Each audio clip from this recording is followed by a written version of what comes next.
सत्य को नारायण के रूप में पूजना ही सत्य नारायण की पूजा है। इसका दूसरा अर्थ यह है कि संसार में एकमात्र नारायण ही सत्य है, बाकी सब माया है। सत्य में ही सारा जगत समाया हुआ है। सत्य के सहारे ही शेष भगवान पृथ्वी को धारण करते हैं। तो चलिए सुनते हैं श्री सत्यनारायण भगवान की कथा। एक समय नैमिषारण्य तीर्थ में शौनकादि 88,000 ऋषियों ने श्री सूत जी से पूछा, हे प्रभु, इस कलयुग में वेद विद्या रहित मनुष्यों को प्रभु भक्ति किस प्रकार मिलेगी तथा उनका उद्धार कैसे होगा? हे मुनि श्रेष्ठ, कोई ऐसा तप कहिए जिसमें थोड़े समय में पुण्य प्राप्त हो तथा मन वांछित फल भी मिले। वह कथा सुनने को हमारी प्रबल इच्छा है। सर्वशास्त्र ज्ञाता श्री सूत जी बोले, हे वैष्णव में पूज्य, आप सब ने प्राणियों के हित की बात पूछी है। अब मैं उस श्रेष्ठ व्रत को आप लोगों से कहूंगा जिस व्रत को नारद जी ने श्री लक्ष्मी नारायण भगवान से पूछा था और श्री लक्ष्मीपति ने मुनि श्रेष्ठ नारद जी से कहा था। यह कथा ध्यान से सुनो। एक समय योगी राज नारद जी दूसरों के हित की इच्छा से अनेक लोकों में घूमते हुए मृत्यु लोक में पहुंचे। वहां बहुत योनियों में जन्मे हुए मनुष्यों को अपने कर्मों के द्वारा अनेक दुखों से पीड़ित देखकर किस यत्न को करने से निश्चय ही इनके दुखों का अंत हो सकेगा, ऐसा मन में सोचकर इंद्रलोक को गए। वहां श्वेत वर्ण और 4 भुजाओं वाले देवों के इस नारायण को देखकर स्तुति करने लगे। हे भगवान, आप अत्यंत शक्ति से संपन्न हैं। मन तथा वाणी भी आपको नहीं पा सकेगी। आपका आदि मध्य अंत नहीं है। आप भक्तों के दुखों को नष्ट करने वाले हो। आपको मेरा नमस्कार है। यह सुनकर विष्णु जी ने नारद जी से कहा, हे मुनि श्रेष्ठ, आपके मन में क्या है? आपका किस काम के लिए आगमन हुआ है? निसंकोच कहो। तब नारद जी बोले, मृत्यु लोक में सब मनुष्य जो अनेक योनियों में पैदा हुए हैं, अपने अपने कर्मों के द्वारा अनेक दुखों से दुखी हो रहे हैं। हे नाथ, मुझ पर यदि दया रखते हैं तो मुझे बताइए कि उन मनुष्यों के सब दुख थोड़े से ही प्रयत्न में कैसे दूर हो सकते हैं। तब श्री भगवान जी बोले, हे नारद, मनुष्यों की भलाई के लिए तुमने बहुत अच्छी बात पूछी है। जिस काम के करने से मनुष्य मोह से हट जाता है वह मैं कहता हूं। सुनो, बहुत पुण्य देने वाला स्वर्ग तथा मृत्यु लोक दोनों में दुर्लभ यह उत्तम व्रत अच्छी तरह विधि पूर्वक संपन्न करके मनुष्य मोह से छूट जाता है, वह मैं कहता हूं। सुनो, आज मैं प्रेम वश होकर तुमसे कहता हूं, श्री सत्यनारायण भगवान का यह व्रत अच्छी तरह विधान पूर्वक संपन्न करके मनुष्य तुरंत ही यहां सुख भोग कर मरने पर मोक्ष को प्राप्त होता है। श्री भगवान के वचन सुनकर नारद मुनि बोले कि उस व्रत का फल क्या है, क्या विधान है, किसने यह व्रत किया है और किस दिन यह व्रत करना चाहिए? हे भगवान, मुझसे विस्तार से कहें। तब श्री भगवान बोले, दुख सुख आदि को दूर करने वाला यह व्रत सब स्थानों पर विजय करने वाला है। भक्ति और श्रद्धा के साथ किसी भी दिन मनुष्य श्री सत्यनारायण की शाम के समय ब्राह्मणों और बंधुओं के साथ धर्म परायण होकर पूजा करे। भक्ति भाव से नैवेद्य केले का फल, घी, दूध और गेहूं का चूर्ण लेवें। गेहूं के अभाव में साठी का चूर्ण, शक्कर अथवा गुड़ लें तथा भक्ति भाव से भगवान का स्मरण करता हुआ समय व्यतीत करें। इस तरह इसे करने पर मनुष्यों की इच्छा निश्चित पूरी होती है। विशेषकर कली काल में मृत्यु लोक पर यही मोक्ष का सरल उपाय है। इसके बाद श्री सूत जी बोले, हे ऋषियों, जिसने पहले समय में इस व्रत को किया है उसका इतिहास कहता हूं, ध्यान से सुनो। सुंदर काशीपुरी नगरी में एक अत्यंत निर्धन ब्राह्मण रहता था। वह भूख और प्यास से बेचैन हुआ पृथ्वी पर घूमता था। ब्राह्मणों से प्रेम करने वाले श्री भगवान ने ब्राह्मण को दुखी देखकर बुढ़े ब्राह्मण का रूप धारण करके उसके पास जाकर आदर के साथ पूछे, हे विप्र, तुम नित्य ही दुखी होकर पृथ्वी पर क्यों घूमते हो? हे श्रेष्ठ ब्राह्मण, यह सब मुझसे कहो, मैं सुनना चाहता हूं। ब्राह्मण बोला, मैं निर्धन ब्राह्मण हूं, भिक्षा के लिए पृथ्वी पर फिरता हूं। हे भगवान, यदि आप इससे छुटकारे का उपाय जानते हो तो कृपया कर कहो। इस पर वृद्ध ब्राह्मण बोला कि श्री सत्यनारायण भगवान मन वांछित फल देने वाले हैं। हे ब्राह्मण, तुम उनका पूजन करो, जिसके करने से मनुष्य सब दुखों से मुक्त होता है। ब्राह्मण को व्रत का सारा विधान बताकर वह बुढ़े ब्राह्मण का रूप धारण करने वाले श्री सत्यनारायण भगवान अंतर ध्यान हो गए। जिस व्रत को वृद्ध ब्राह्मण ने बताया था, मैं उसको करूंगा, यह निश्चय करके उस ब्राह्मण को रात में नींद नहीं आई। वह सवेरे उठकर श्री सत्यनारायण भगवान के व्रत का निश्चय कर भिक्षा के लिए चल दिया। उस दिन उसको भिक्षा में बहुत धन मिला, जिससे बंधु बांधवों के साथ उसने श्री सत्यनारायण का व्रत किया। इसके करने से विप्र सब दुखों से छुटकर अनेक प्रकार की संपत्तियों से युक्त हुआ। उस समय वह विप्र हर माह व्रत करने लगा। इस तरह सत्यनारायण भगवान के व्रत को जो करता है वह सब पापों से छूट जाता है। अब क्या कहूं? इस पर ऋषियों ने कहा, हे मुनीश्वर, संसार में इस विप्र से सुनकर किस किस ने इस व्रत को किया, हम सब सुनना चाहते हैं। इसके लिए हमारे मन में श्रद्धा है। इस पर श्री सूत जी बोले, हे मुनियों, जिस जिसने इस व्रत को किया है वो सब सुनो। एक समय एक वृद्ध ब्राह्मण धन और ऐश्वर्य के अनुसार बंधु बांधवों के साथ व्रत करने को तैयार हुआ। उसी समय एक लकड़ी बेचने वाला बुढ़ा आदमी आया और बाहर लकड़ियों को रखकर विप्र के मकान में गया। प्यास से दुखी होकर लकड़हारा उनको व्रत करते देखकर विप्र को नमस्कार कर कहने लगा कि आप यह किसका पूजन कर रहे हैं और इस व्रत को करने से क्या फल मिलता है? कृपा करके मुझसे कहो। इस पर ब्राह्मण ने कहा, सब मनोकामनाओं को पूरा करने वाला यह श्री सत्यनारायण भगवान का व्रत है। इनकी ही कृपा से मेरे यहाँ धन धान्य आदि की वृद्धि हुई है। विप्र से इस बारे में जानकर लकड़हारा बहुत प्रसन्न हुआ। भगवान का चनामृत लेकर और भोजन करने के बाद अपने घर को गया। लकड़हारे ने अपने मन में इस प्रकार का संकल्प किया कि आज ग्राम में लकड़ी बेचने से जो धन मिलेगा उसी से सत्यनारायण देव का उत्तम व्रत करूंगा। यह मन में विचार कर वह लकड़हारा लकड़ियां अपने सिर पर रखकर जिस नगर में धनवान लोग रहते हैं वह ऐसे सुंदर नगर में गया।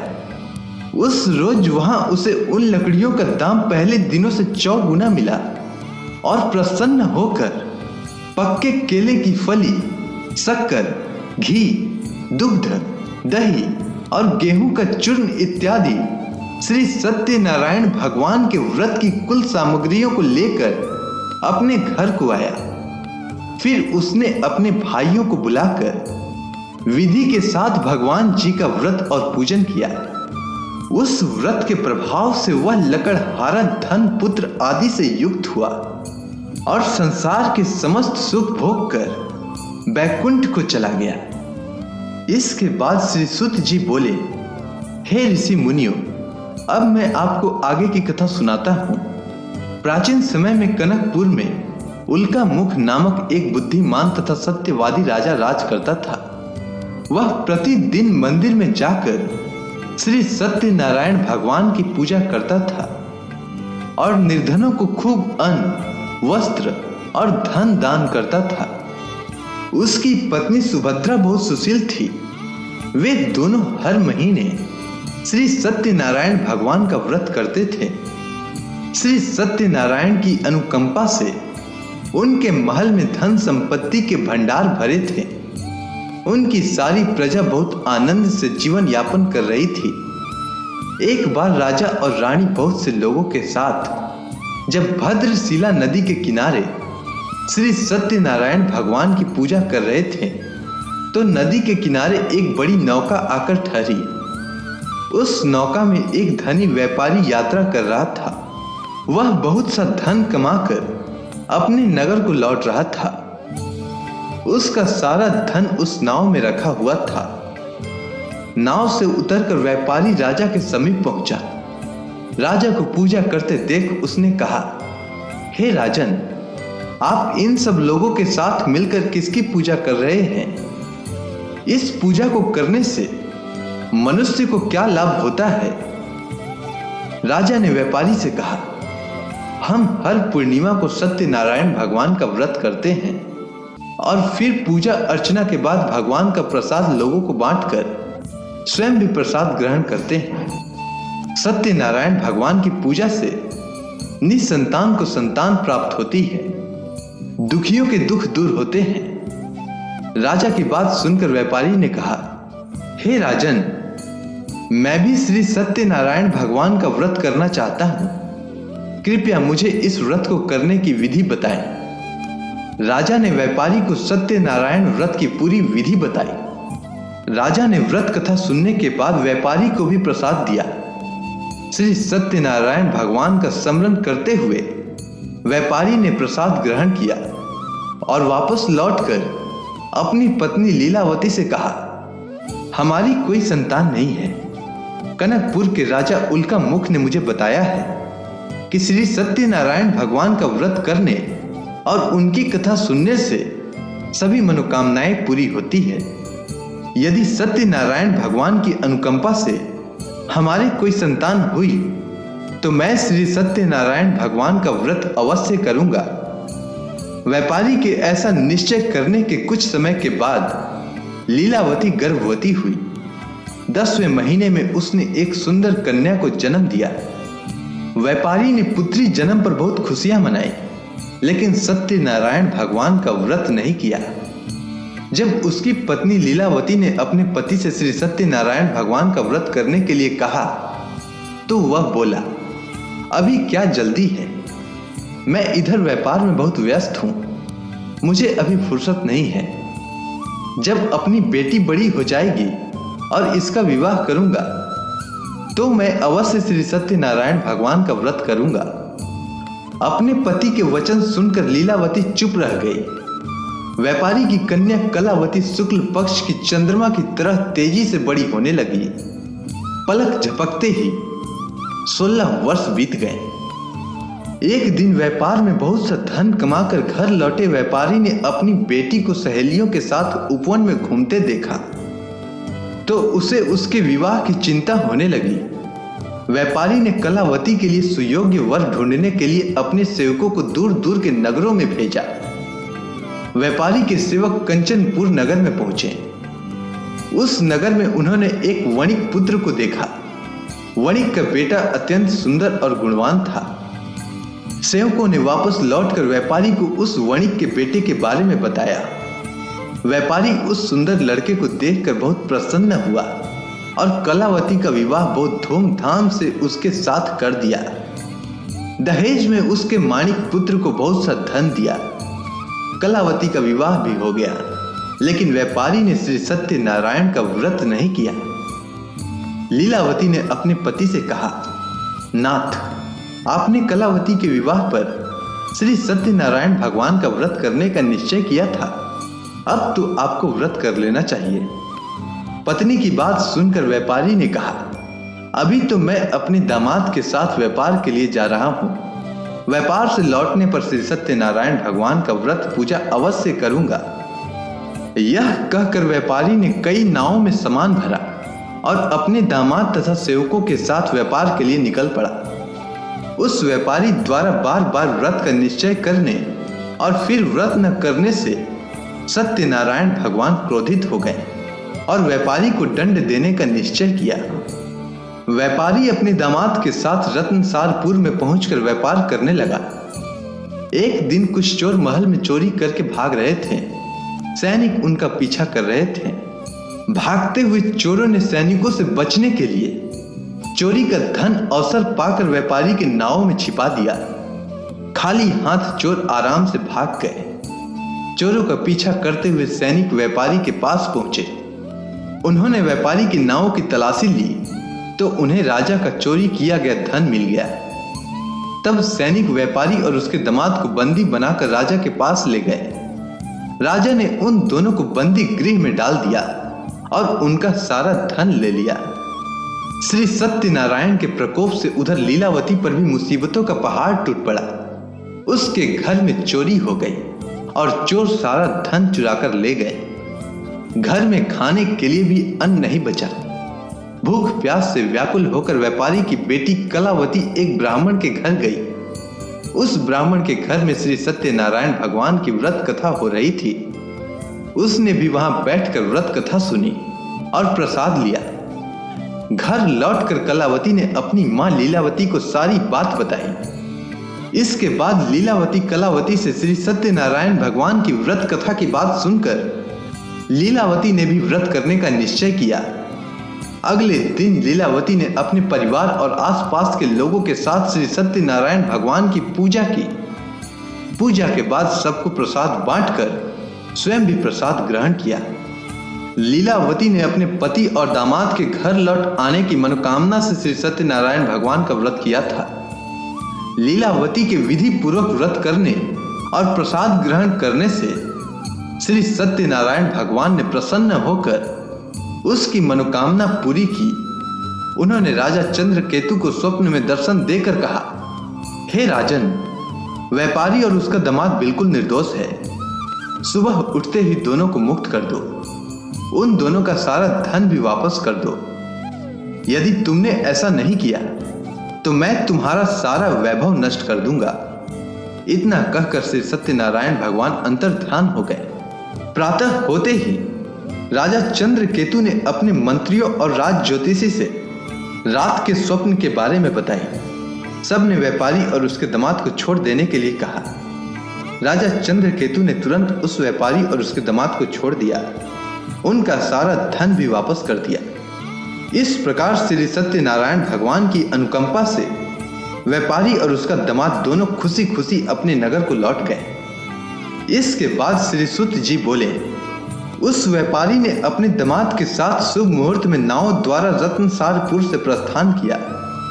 लंबी यात्रा करने के बाद व्यापारी ने एक नगर के किनारे नाव को रोककर भोजन किया और फिर दोनों विश्राम करने लगे। तभी श्री सत्यनारायण भगवान साधु के रूप में व्यापारी के पास पहुंचे और पूछा, हे वणिक, तेरी नाव में क्या सामान लदा हुआ है? व्यापारी ने मन ही मन सोचा, साधु अवश्य ही कुछ मांगने की इच्छा से सामान के बारे में पूछ रहा है। यह सोचकर व्यापारी ने झूठ बोला, हे दंडी स्वामी, मेरी नाव में तो बेल और पत्र भरे हुए हैं। व्यापारी के झूठे वचन सुनकर सत्यनारायण भगवान ने क्रोधित होते हुए कहा, हे वैश्य, जो तुमने कहा है वही सत्य होगा। इतना कहकर सत्यनारायण भगवान कुछ दूर जाकर अंतर्ध्यान हो गए। उधर व्यापारी दंडी साधु को वहां से खाली हाथ लौटाकर बहुत प्रसन्न हुआ। लेकिन जब व्यापारी ने अपनी नाव में बेल और पत्र भरे हुए देखे तो वह जोर जोर से विलाप करने लगा और मन ही मन अपने झूठ बोलने पर पश्चाताप करने लगा। रोते रोते व्यापारी मूर्छित हो गया। कुछ देर बाद जब उसकी मूर्छा नष्ट हुई तो वह फिर विलाप करने लगा। तब उसके दामाद ने कहा, आप इतना दुखी मत होइए, यह सब उस दंडी साधु के शाप के कारण हुआ है। अतः वही दंडी महाराज हमें इस विपत्ति से छुटकारा दिला सकते हैं। दामाद के वचन सुनकर व्यापारी दंडी साधु की तलाश में चल दिया। कुछ देर ढूंढने पर उसे एक वृक्ष के नीचे दंडी साधु के रूप में सत्यनारायण भगवान मिल गए। व्यापारी ने दंडी साधु के चरणों में गिरकर झूठ बोलने की क्षमा मांगी। दंडी स्वरूप सत्यनारायण भगवान बोले, हे वणिक पुत्र, तेरे बार बार झूठ बोलने के कारण ही मैंने तुझे इतना दंड दिया है। तूने बार बार सत्यनारायण भगवान अर्थात मेरी पूजा करने के लिए कहा, लेकिन कभी पूजा की नहीं। व्यापारी ने तब हाथ जोड़कर कहा, हे भगवान, आप तो दीन दुखियों के कष्ट को दूर करने वाले हैं, सबकी मनोकामनाएं पूरी करते हैं। मेरी इस गलती को भी क्षमा करें। आपके रूप को तो ब्रह्मा भी नहीं जान पाते हैं, फिर भला मैं अज्ञानी कैसे आपकी लीला को समझ पाता। अब मैं जीवन में कभी झूठ नहीं बोलूंगा। सदैव श्री सत्यनारायण भगवान का व्रत और पूजा किया करूंगा। आप मुझ पर अनुकंपा करें। व्यापारी की क्षमा याचना सुनकर दंडी साधु ने उसे क्षमा कर दिया। उसी समय व्यापारी की नाव में भरे हुए बेल और पत्ते धन धान्य में परिवर्तित हो गए। व्यापारी ने अपने सेवकों के साथ अगले दिन श्री सत्यनारायण भगवान का व्रत करके उनकी पूजा की। सबको प्रसाद वितरित करके स्वयं भी प्रसाद ग्रहण किया। उसके बाद व्यापारी ने अपने नगर की ओर प्रस्थान किया। अपने नगर में पहुंचकर व्यापारी ने एक सेवक को अपने घर भेजा। सेवक ने उसके घर पहुंचकर लीलावती को सूचित किया। उस समय लीलावती और कलावती दोनों श्री सत्यनारायण भगवान की पूजा कर रही थी। पति और दामाद के लौट आने का समाचार सुनकर लीलावती ने पूजा पूरी करके प्रसाद ग्रहण करने के बाद कलावती से कहा, बेटी, मैं नदी किनारे जा रही हूं, तू घर का काम पूरा करके आना। ऐसा कहकर लीलावती नदी की ओर चल पड़ी। परंतु कलावती पति से मिलने की खुशी में प्रसाद ग्रहण किए बिना ही घर से निकलकर नदी किनारे जा पहुंची। उसके प्रसाद ग्रहण न करने के कारण सत्यनारायण भगवान क्रोधित हो उठे। उन्होंने व्यापारी की नाव को नदी में डुबो दिया। अपने पति को वहां न देख कलावती ने जोर जोर से रोना शुरू कर दिया। तब व्यापारी ने कहा, पुत्री, अवश्य ही तुझसे कोई भूल हुई होगी। उस भूल के कारण ही श्री सत्यनारायण भगवान ने तुझे यह दंड दिया है। तब व्यापारी ने श्री सत्यनारायण भगवान से प्रार्थना की, हे भगवान, मेरे परिवार के किसी स्त्री पुरुष से कोई भूल हुई हो तो उसे अवश्य क्षमा कर देना। तभी आकाशवाणी हुई, हे वणिक पुत्र, तेरी कन्या मेरा प्रसाद ग्रहण किए बिना ही चली आई है। यदि अब घर पहुंचकर तेरी कन्या प्रसाद ग्रहण करके वापस आए तो उसके पति के दर्शन होंगे और डूबी हुई नावें भी जल के ऊपर आ सकेंगी। कलावती ने वैसा ही किया। उसके प्रसाद ग्रहण करके वापस लौटने पर नावें जल के ऊपर आ गई। दामाद भी सुरक्षित नदी से बाहर आया। घर लौटकर व्यापारी ने अपने परिवार और बंधु बांधवों के साथ मिलकर विधि पूर्वक श्री सत्यनारायण भगवान की पूजा की और इस पूजा को करने से उसकी सभी मनोकामनाएं पूरी हुई और वह आनंद पूर्वक जीवन यापन करता हुआ विष्णु लोक को चला गया। इसके बाद श्री सूत जी बोले, हे ऋषि मुनियों, मैं आपको और भी कथा सुनाता हूं। कौशलपुर में एक राजा था तुंगध्वज। उसकी प्रजा उसकी छत्र छाया में आनंद पूर्वक रह रही थी। राजा तुंगध्वज अपनी प्रजा के सुख दुख का बहुत ध्यान रखता था, लेकिन एक बार उसने भी सत्यनारायण भगवान का प्रसाद ग्रहण नहीं किया। तब सभी को चिंताओं से मुक्त करके धन संपत्ति से भंडार भरकर प्राणियों को जीवन के सभी सुख देने वाले श्री सत्यनारायण भगवान ने राजा को प्रसाद न ग्रहण करने का दंड दिया। एक दिन राजा तुंगध्वज जंगल में हिंसक पशुओं का शिकार करने निकला था। तेजी से घोड़ा दौड़कर शिकार का पीछा करते हुए वह अपने सैनिकों से अलग हो गया और देर तक हिंसक जानवरों का शिकार किया। अतः कुछ देर विश्राम करने की इच्छा से वह एक बड़े वृक्ष के नीचे जाकर बैठ गया। समीप ही कुछ चरवाहे सत्यनारायण भगवान की पूजा कर रहे थे। राजा ने उनके पास से गुजरते हुए सत्यनारायण भगवान को नमस्कार नहीं किया। चरवाहों ने राजा को पूजा करने के बाद प्रसाद दिया तो राजा ने उन्हें छोटे लोग समझकर प्रसाद ग्रहण नहीं किया और घोड़े पर सवार होकर अपने नगर को चल दिया। राजा जब नगर में पहुंचा तो देखा कि उसका सारा वैभव तथा धन संपत्ति आदि नष्ट हो गया है। श्री सत्यनारायण के प्रकोप से राजा निर्धन हो गया। तब राज ज्योतिषी ने राजा से कहा, महाराज, आपसे अवश्य ही कोई भूल हुई है। अगर आप उस भूल का प्रायश्चित कर ले तो सब कुछ पहले जैसा हो जाएगा। राजा को तुरंत अपनी भूल का स्मरण हो आया। अतः मंदिर में जाकर राजा ने श्री सत्यनारायण भगवान से क्षमा मांगी और उनकी पूजा की। पूजा के बाद प्रसाद ग्रहण करने से श्री सत्यनारायण भगवान की अनुकंपा से चमत्कार हुआ। राजा का खोया हुआ वैभव पुनः लौट आया। श्री सत्यनारायण भगवान की अनुकंपा से जीवन के सभी सुखों का भोग करते हुए अंत में राजा तुंगध्वज वैकुंठ धाम को गया और मोक्ष को प्राप्त हुआ। श्री सत्यनारायण भगवान के व्रत पूजा को जो भी मनुष्य करता है उसके सभी दुख चिंताएं नष्ट होती है। उसके घर में धन धान्य के भंडार भरे रहते हैं। निसंतानों को संतान की प्राप्ति होती है और सभी मनोकामनाओं को प्राप्त कर मनुष्य अंत में मोक्ष को प्राप्त कर सीधे वैकुंठ धाम को जाता है। श्री सूत जी ने कुछ पल रुक कर कहा, हे श्रेष्ठ मुनियों, श्री सत्यनारायण भगवान के व्रत को पूर्व जन्म में जिन लोगों ने किया उन्हें दूसरे जन्म में भी सभी तरह के सुख प्राप्त हुए। वृद्ध सतानंद ब्राह्मण ने पूर्व जन्म में सत्यनारायण का विधिवत व्रत किया तो दूसरे जन्म में सुदामा के रूप में भगवान की पूजा करते हुए अंत में मोक्ष को प्राप्त कर वैकुंठ धाम को चला गया। उल्का मुख राजा अगले जन्म में राजा दशरथ के रूप में मोक्ष को प्राप्त करते हुए वैकुंठ को गए। व्यापारी ने मोर ध्वज के रूप में जन्म लिया और अपने पुत्र को आगे से चीरकर भगवान की अनुकंपा से वैकुंठ को प्राप्त किया। राजा तुंगध्वज ने अपने अगले जन्म में मनु के रूप में जन्म लेकर भगवान का पूजा पाठ करते हुए लोकप्रिय होकर सत्कर्म करते हुए मोक्ष को प्राप्त होकर वैकुंठ धाम को चले गए।